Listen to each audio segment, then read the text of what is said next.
a fair shake.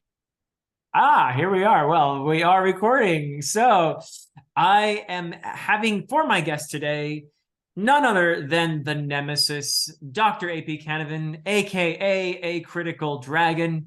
And we are going to be discussing an AI writing in imitation of Steven Erikson. So can an AI imitate Steven Erikson's writing? This is the question. And I thought, who better to answer this question than AP Canavan, Steven Erikson's advanced reader. So you've read Steven Erikson's writing. You have a sense for what it's like. One or two sentences.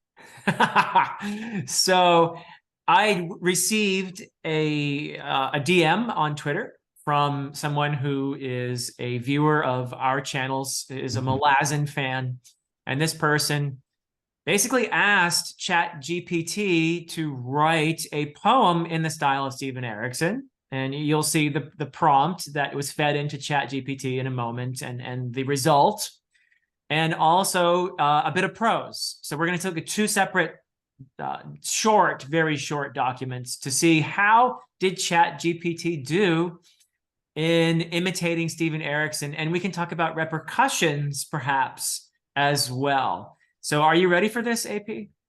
With one proviso, I want people to understand that I have not seen what you're about to show me. Like, this isn't that you've sent it to me, I've had a chance to look it over and think about it. You are literally about to show me the things now. Right now. This is your first look at ChatGPT's Eriksonian poem and sample of prose. So, no pressure then. No pressure whatsoever. And you will have to render your judgment as to how close ChatGPT is currently to being able to imitate a writer like Steven Erikson. But I think, well, we'll talk about the repercussions after we look at the actual excerpts. So if I can figure out how to share my screen.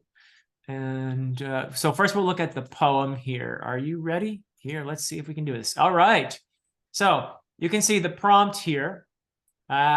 Hey, can you write? This is the viewer who shared this with me. This is the prompt that he plugged in. Hey, can you write a poem in Steven Erikson's style? The idea for poem would be war and its repercussions.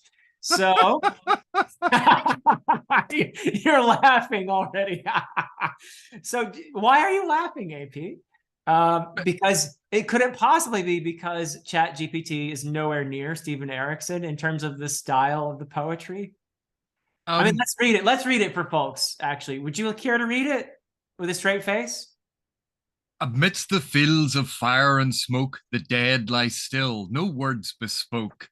Their silent cries forever lost amidst the endless war's grim cost.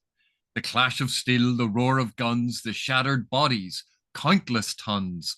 All that remains of those who fought are memories, now lost in thought. For war brings not just death and pain, but scars that linger and remain. Oh, dear God. Broken hearts, broken hearts. The broken hearts, the shattered dreams, the endless tears, the silent screams. Okay, so I think your reaction says it all. ChatGPT is nowhere near being able to imitate Steven Erikson's style of poetry. However, I'm somewhat impressed that it can write poetry. I mean, this is poetry. It's at best mediocre, probably a little below mediocre, I would say. But it did respond to the prompt in that it did write a war poem. And I would say that it totally lost any semblance whatsoever of Steven Erikson's poetic style. Is that a fair assessment? Yes. Yes, this is indeed a poem about war and its repercussions. And yes, it is not anywhere close to any of the styles that Erikson has employed at any point for his poems of this nature. Now, in saying that, readers of Crackpot Trail might recall that Erikson has actually written poetry like this. That rhymes and is pretty bad. Yeah. As an example of bad poetry. Right. Now, poetry that rhymes is not necessarily bad poetry. This is bad poetry. And you go, but how can you tell the difference? This is dictated by the rhyme. Right. The rhyme isn't adding to it. The rhyme is actually dictating Controlling everything the poem. Yeah. Yeah. about the poem. But let's say that take a line that shows that this is bad poetry, but scars that linger and remain, which is where I broke because okay, so they linger, which is remaining, It's or repetitive. they remain, Yeah. which is lingering. You go, so it's saying the same thing exactly twice, Yeah. and you go that's bad because it's tautologous and it adds nothing and it's there solely for the rhyme. Um, So maybe and what we can conclude is that ChatGPT has not read the Malazan Book of the Fallen, but has read Crackpot Trail. or has read a book of limericks. Um, no, I think this illustrates one of the problems with AI is AI doesn't actually understand the context of things and it doesn't understand the aesthetic value of things. What Right. it does is it understands a poem and it goes, oh, it has a meter and rhyme. And here's a subject. Here are the words that are associated with that subject. How can I put these words into that meter and rhyme and have it make some semblance of grammatical sense? Right. And that's what we're seeing here. That amidst the fields of fire and smoke, the dead lie still, no words be spoke. And you go, A lumpty lumpty lumpty lump. I mean, it's um, pretty heavy. It's thudding and, rhythm. Yeah. but also no words bespoke. And Yeah. you're like, so that's a real archaism to Yeah. throw into this Is that when because you think it knows that Steven Erikson writes fantasy and somehow fantasy is supposed to be archaic, that it would use the nope, word bespoke or just to rhyme with smoke? that's there entirely for smoke and the syllable count. Yeah. Okay.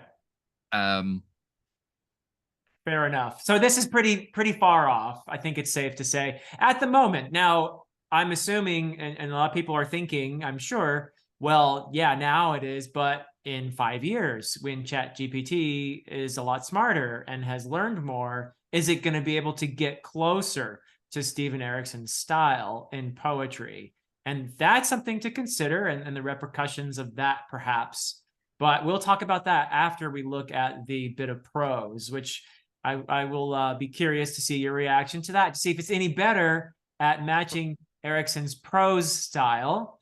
Let's take a peek. did you not want to go through all of the other things that are Oh, wrong with yes. this? Okay. Let's finish. I mean, it's pretty, I think most people would recognize it's not particularly good poetry. One, and number two, it's nowhere near Steven Erikson's poetic style. He very rarely rhymes, for example, unless he's making fun of bad poetry. So yeah. Yeah, and the thing is, this is very twee and it is very superficial. But even their silent cries, you go, okay, like silent cries, fine. Forever lost amidst the endless war's grim cost. So you're going for the sound is lost amidst the cost, and you go, so it's mixing.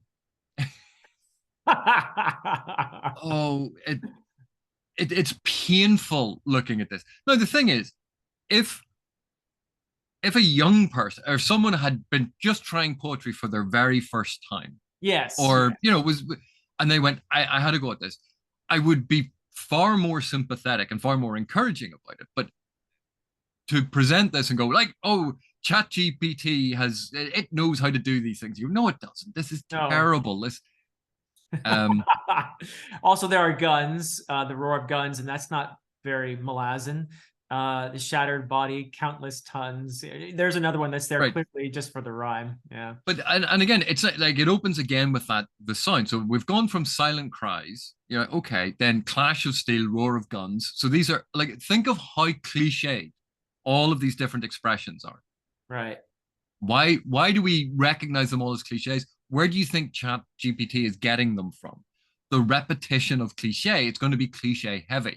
because that's something it'll recognize all the time.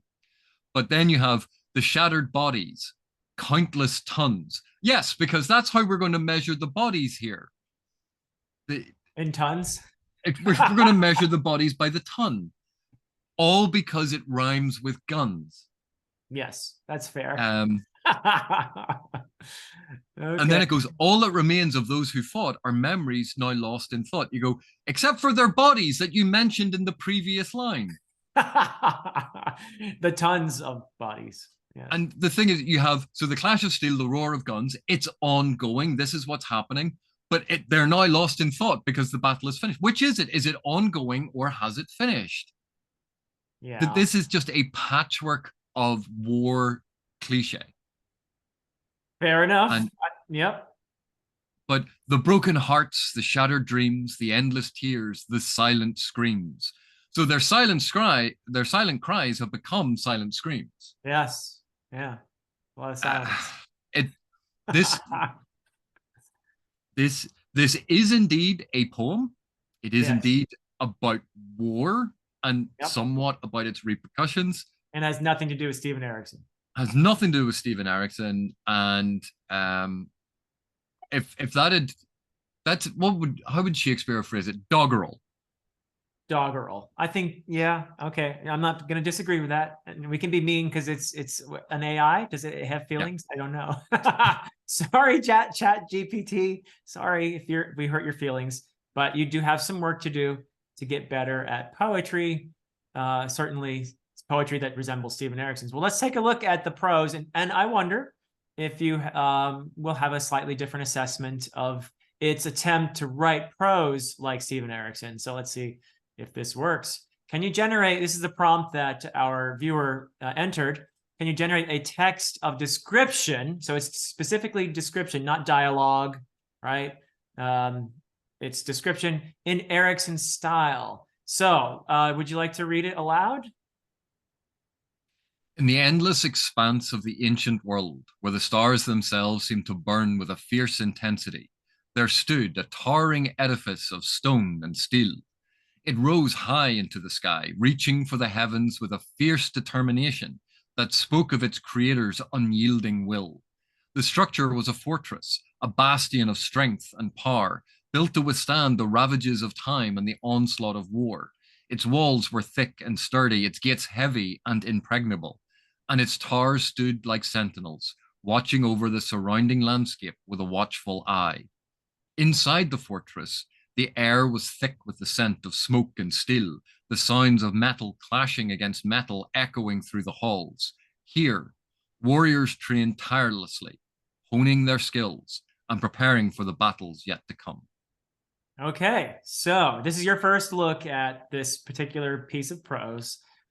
And, obviously, one thing that it got right was a sense of the past, ancient world, that sort of thing. It feels like fantasy, right? It feels like fantasy. There's steel clashing on steel and preparing for battles. So it has an idea of some of the typical fantasy tropes, I would say. It has an idea of some of the common backdrops to fantasy, war and such. But in terms of Erikson's style, I think it's still fairly far off. Maybe not as far off as the poetry was, but it's definitely there are parts of this that are like, particularly, I'll just say the last sentence is very un-Eriksonian, I think. Here, warriors train tirelessly, honing their skills and preparing for the battles yet to come. That doesn't sound like Steven Erikson at all to me, but Well, for a start, how do you prepare for a battle that's already happened? right. Yeah. So, one of the things that I genuinely appreciate about you, Philip, is your positivity. And even when faced with something like this, you looked for the kindest things to say. Whereas Yes. I am mean and nasty and horrible. Okay. All right. Well, now that we got the nice stuff out of the way, your assessment of this is, again, it's really not very close to Steven Erikson's style, is it? Well, maybe if you bound it and then put it on the shelf, you could put it next to Steven Erikson and then go, look, it is close. Um, well, let me, before people say like, oh, well, you're just blah, blah, blah. what's the point of view in this? One of the things about Steven Erikson's writing, we both know, is he favors very strongly heavy focalization tied to a character point of view. True. Where is your point of view in this? Yeah, this is very generalized. Yeah. Right. So there's your first giveaway. Now let's follow the sequence, the movement. So again, it gets the movement kind of right. It starts by the endless expanse of the ancient world, then looking at the stars, then looking at a castle, then the castle's reaching into the sky, then this castle is a fortress, and then it's into the fortress. So it's kind of broad building inside the building. So you can Yeah. see the progression it was aiming for Yeah. and kind of missed. But so the control of the sort of the tracking of the description is off. And again, one of the things that I've done a couple of videos on this about how Erikson uses the movement of description very, very deliberately. And this is not deliberate movement. It's not controlled in that way. Right. It's vacillating backwards and forwards. Is Erikson's writing known for its cliches? No, not at all. No. What do we have here? Again, a lot of Bunch of cliches. cliches. Yeah. Yeah. Why do we have cliches? Because that's what an AI recognizes. Yep. Yep. In fact, I think Erikson might be one of the hardest writers to imitate for AI. There are probably, if we tried other fantasy writers, I'm not going to name names, but there are probably some fantasy writers that would be much easier for ChatGPT to get closer to. I don't know how good it is, if it could actually really imitate anyone at this point, but well, to be fair, like Erikson has a corpus of over 4 million words. That's not a small corpus. Nope. No, it's not enough to train an AI on. Obviously, it would need a lot more than that to be flexible. But if you could probably train it just on Erikson and then get something closer to Erikson coming out of it. But this is bad. Like, yeah. Like, So I'm trying to think of a nice way to phrase it, and bad is the nicest way that I can phrase it. Like, I could go further, terrible, awful, horrendous, right, abysmal. I can a bit. Let me go and find a thesaurus, and we'll just go through a list. We could ask ChatGPT for synonyms for abysmal. But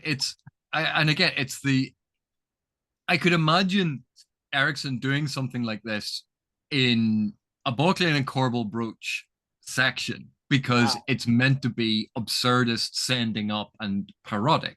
This is a parody of fantasy writing. This isn't fantasy writing. This is a parody of it. Because it is just exaggerated to the nth degree.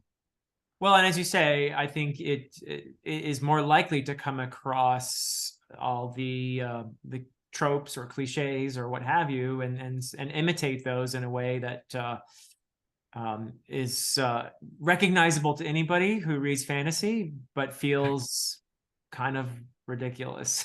Hang on a sec. There's a curious thing. You see something interesting? The structure was a fortress, a bastion of strength and power. Yeah. Built to withstand the ravages, blah, blah, blah.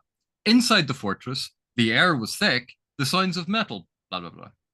Here, the warriors trained entity, honing how it's divided up sentences. Yeah. It is fairly repetitious. It's it's not all the way. It's not done it with every single sentence, like some authors have a tendency to do. Yes, but it has like a dependent clause in almost every sentence. Overuse of we would talk about an overuse of adjectives here. And adverbs, warriors train tirelessly. Yeah. So, yeah, no, I see your point. There is a pattern here of almost every sentence has a dependent clause. And it's just, I just know it's quite curious that it is fairly repetitious in its structure. Yeah. Which Erikson is not. He is very But varied in his prose, and he has an incredible range, which this shows no range whatsoever. Yeah. so a towering edifice of stone and steel, um, the bastion of strength and power, the ravages of time and onslaught of war. The walls were thick and sturdy, the gates heavy and impregnable. Right. The air was thick with the scent of smoke and steel, the sounds of metal clashing against metal. It likes its twos. Mm-hmm. Mm-hmm. Yeah. Like that would be the sort of thing that when people talk about how when you read the first page of something, that sometimes you go, well, I know I'm not going to like this book. And, I'm always an advocate of you need to give a text a chance. But when you look at this, when you look at the repetition in the structure of the sentence, when you look at the repetition in the structure of the descriptions, when Right. you look at the use of the adjectives and adverbs, when you look at the point of view control, you add all of this up, and I would look at that and go, no, I'm not going to read this. Yeah. It could be the world's greatest story, and I'd be plucking my eyes out after the second page. Are you saying you wouldn't be a developmental editor for this author? How much are they paying me? That's there's a lot I'm willing to do for money. But if I was reading this for fun, this is basically almost where I would stop. Okay. I'm going to stop sharing this now. And anything else, or can I stop sharing? Please, please Okay. stop. Please. So, okay. We have a consensus between the two of us that that was nowhere near Steven Erikson. Both the poem, which I think was actually slightly worse, and the prose, which is also nowhere near. But let us say, as I mentioned earlier, ChatGPT is in its early years and is learning and obviously getting better at some things. I saw someone, a YouTuber, do a comedy sketch written by ChatGPT, and it was terrible. Terrible. It was not funny at all. I don't think anyone could have made it funny. It was just like, ugh, so horrible. So it has a long way to go. But let's say it does learn and it gets to a point where somebody's fed it a whole bunch of Erikson, maybe it's read Malazan Book of the Fallen, and it gets to a point where it theoretically feels much closer to Steven Erikson's writing. So what repercussions do you think we're looking at here? Are we looking at the end of human written books, or are we being a little dramatic? Okay. No, this isn't me being a snob about this. I mean, was the invention of digital photography the end of painters or the end of art? No. Some people thought it would be at the time, though. Yes. Was the invention of television the end of reading? Some people thought it would be. Yeah. Technology will always come in. It will change and and it will impact our culture. I have no doubt about that whatsoever. Yeah. It will change things. New industries will spring up. Digital artists will use AIs and AI prompts to generate parts of their image, and then they will work on them and do things with them. There will be a new industry of AI prompt engineers that these things will happen. The same with any industry. Any technology like this will do it.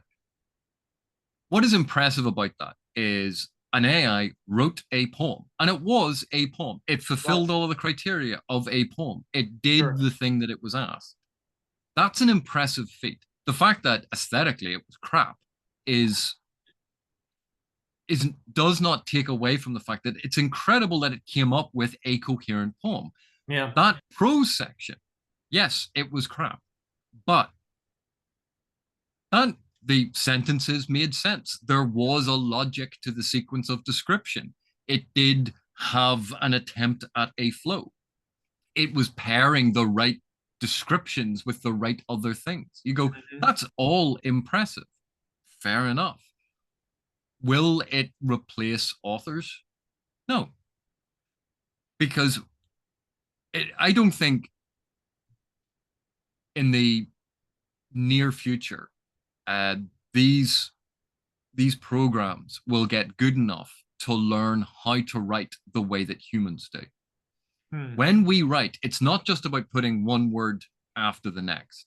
There's Right. a destination that we're thinking of. There's themes that we're working backwards and forwards. We think of the text as we are writing it, as we think of an essay. An Hmm. essay is usually one of the best ways to illustrate this. An AI can scour the internet for millions or thousands of essays on that topic, and it can look for patterns of the same points that are being made. It can then assimilate those points into a single document and try and match it as a pattern against the others and go, Right. statistically, this is a good match for a lot of the answers that I find online. So you can understand how it does it. What it has not done is what we do when we write an essay. We're asked a question, we think about the answer. So we start with our introduction, we start writing, and we're writing toward something. But we also go, oh, hang on. And we go, I'm going to need to change that bit. I'm going to go back up and I'm going to change that bit so it better matches that bit.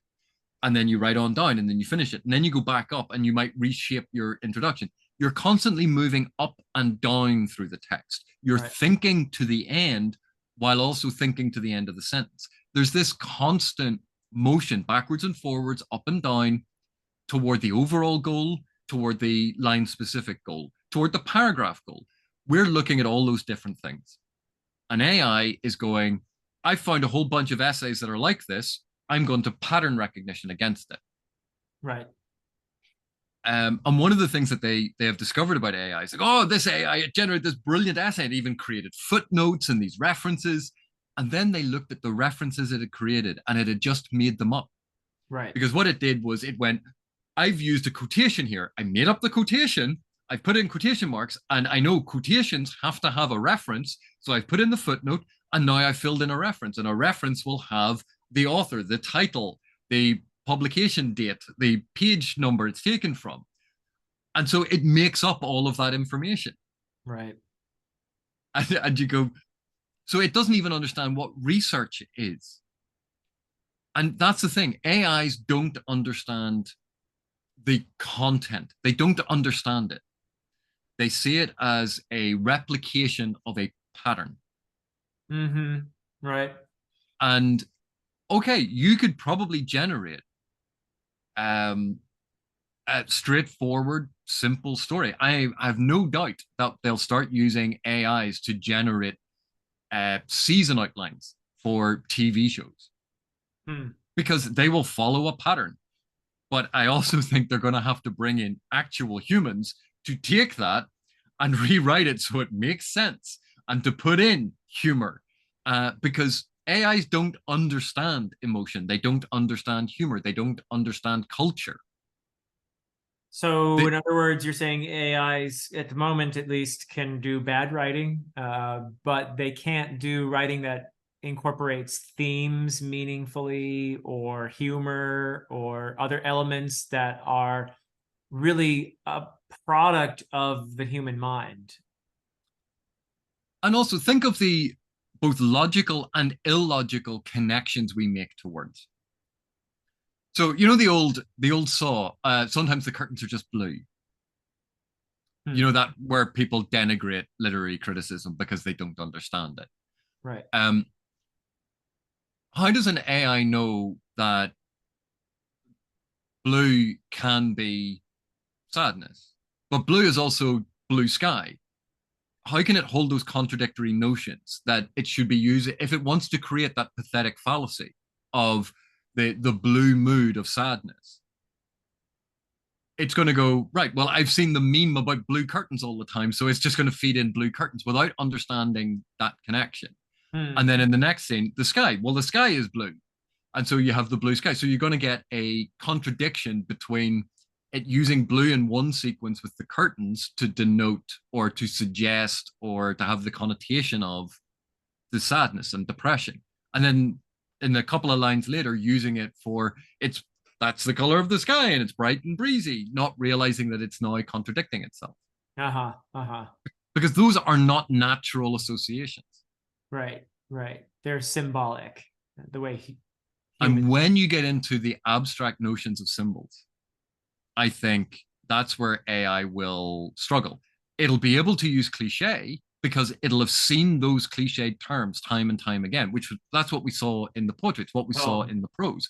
It yeah. was using statistically probable terms for what goes with tar. Oh, a tar like a sentinel that watches over things, because tar like sentinel, sentinel like watches over, and it watches over the thing in front of it, the valley or the road, or you can see the progression that it's building on the last thing and not.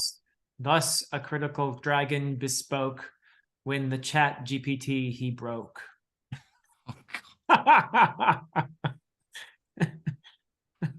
So I don't think that authors will will go out of fashion anytime soon. Well, that's a relief. But if an author wants to generate like really bad poetry for a parody or a joke or a comedic character, Perfect. look, here's a tool so you don't even have to worry about it. It will just generate absolutely awful stuff for you.